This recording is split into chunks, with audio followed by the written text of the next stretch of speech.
Hi guys, Keith Williams here in sunny Columbus, Georgia. First of all, thank you for your consideration in becoming a member of the WODPrep team. I've been a fan for many years and use tips and tricks for the open and online qualifiers quite often, and I appreciate it.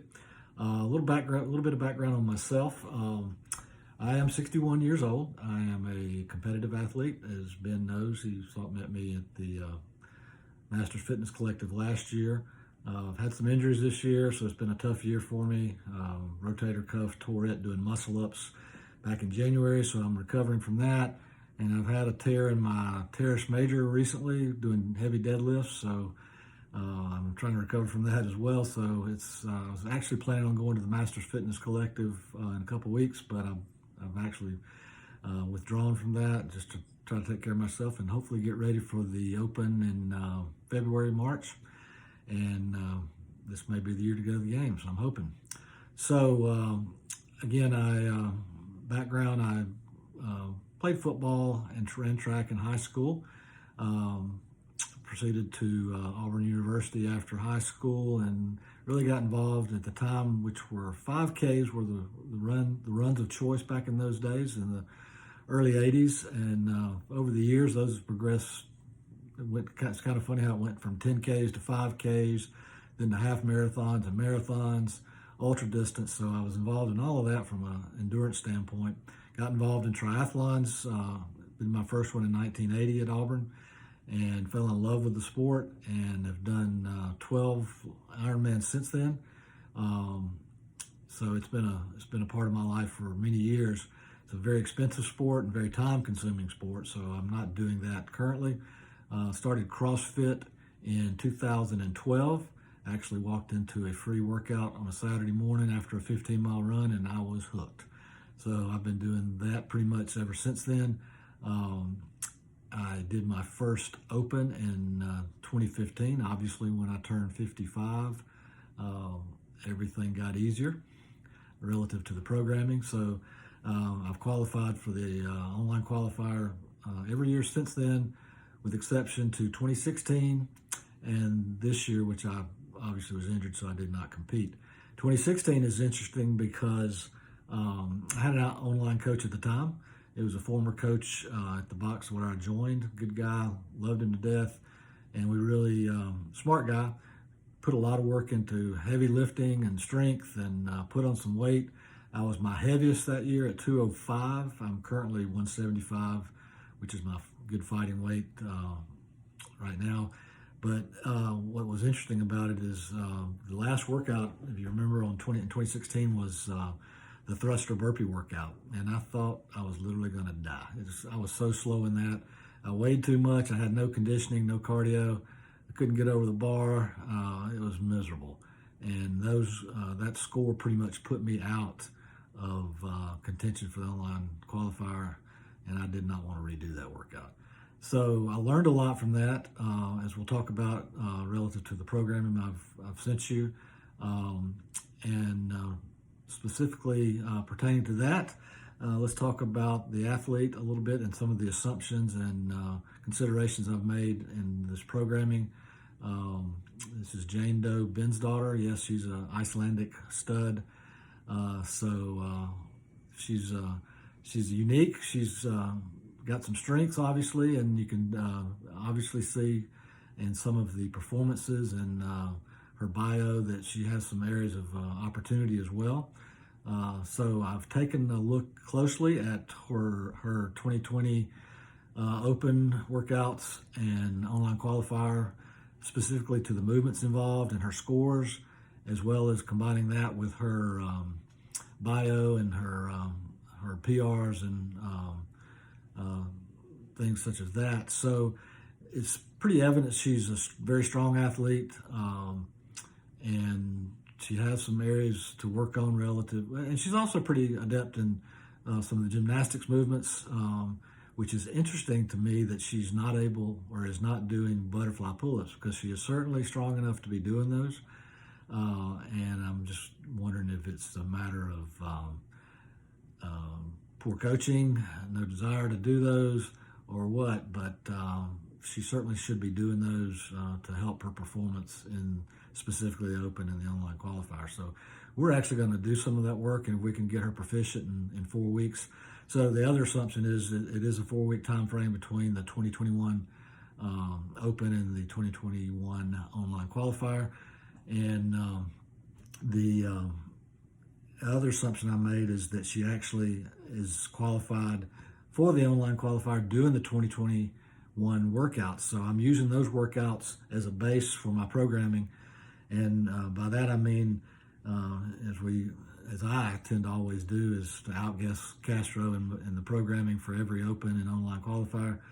And, it's not necessarily easy to do, but there are some movements when you look at it from a empirical standpoint. And over the years, I've actually plotted everything on spreadsheets since 2014 probably, in terms of movements and things like that. There's some staples out there and from my experience as an athlete, I know we need to be proficient at it, and we're going to work on that and program that. So the 4 weeks I have between the Open and the online qualifier, I'm going to program for the middle 2 weeks, week 2 and 3, and we're going to concentrate our bulk of our work there, because really the week after the Open is a chance to get your mind right, relax a little bit, have some fun, not do anything really intense or crazy. And then the last week, while I'm not a big fan of long tapers or anything like that, we certainly don't want to have a lot of intensity or heavy lifting that's going to potentially get us injured going to the online qualifier. So there will be somewhat of a taper. So the middle 2 weeks, 2 and 3, are what we're programming. But I did look specifically at the movements that were in the Open for 2021. I did not look at the 2021 online qualifier, which I probably should have spent more time on, because I could have looked like a genius. But the movements that were in the Open, you typically don't see a ton of repeat types movements, and so you're looking for movements in the online qualifier that were not in the Open. So relative to programming, I've looked at those movements and combined that with JD Bensdotter's strengths and weaknesses, and so we're going to really concentrate on the weaknesses.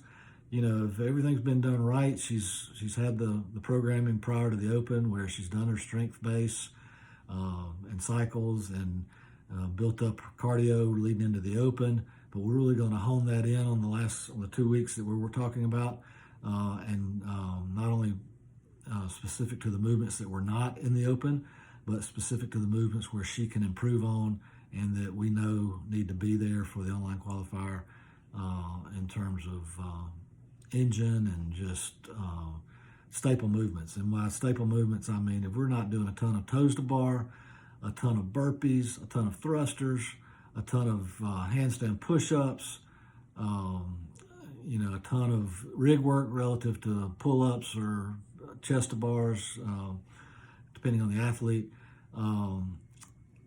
Those kind of things we need to be really crushing. So we're going to do a lot of that. We're going to have some fun. This is the time to be fun. It's not a time to build our strength again. And again, for JD, she is a strong athlete, so we're not going to try to get injured, but we're going to concentrate on working the engine primarily and doing a bunch of couplets, triplets, and chippers. And through all that, we're going to do a bunch of toes to bar. We're going to do a bunch of burpees.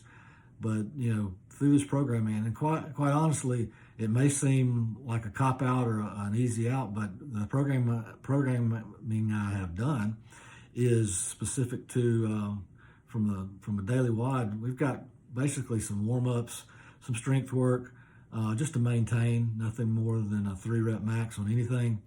And then some engine work, but the core WODs are primarily going to be previous online qualifiers. And so, again, I've got those mapped on a spreadsheet, so I'm looking at online qualifiers that have movements that were not in the Open for 2021 and that JD needs to work on. So that's primarily the basis for my programming, which you will see. Not going to go day by day, workout by workout to go through this. I think this pretty much explains the mentality and the thought process to get her ready for the the online qualifier, which, she may be a bubble CrossFit athlete, but she is certainly capable of being there. And with the right programming and a lot of it depends on sometimes luck and the workouts that are posted. But if we do it right to where she doesn't really have strengths, which means she doesn't really have weaknesses, she's consistent across the board, she's got a shot at it. So it's a reset after the Open, so your position in the Open doesn't matter. So that's a plus. And, we'll go from there. But, I think, again, she's got a shot for it, so we're going to certainly work towards that goal. And there's no sense doing an online qualifier if you don't have a goal of going to the games. So again, these workouts will certainly build on her core stability, grip strength, endurance.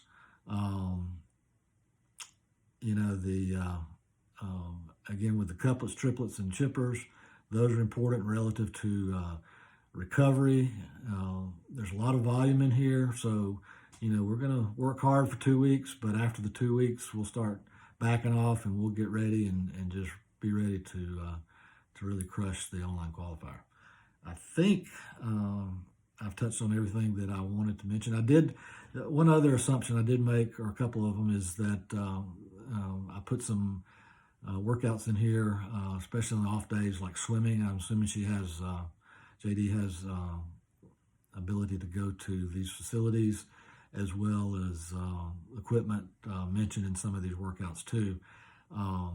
Not doing a lot of running in between these 4 weeks because we know there's no running in the online qualifier. You can't judge it online, and it'll never be there, I don't think.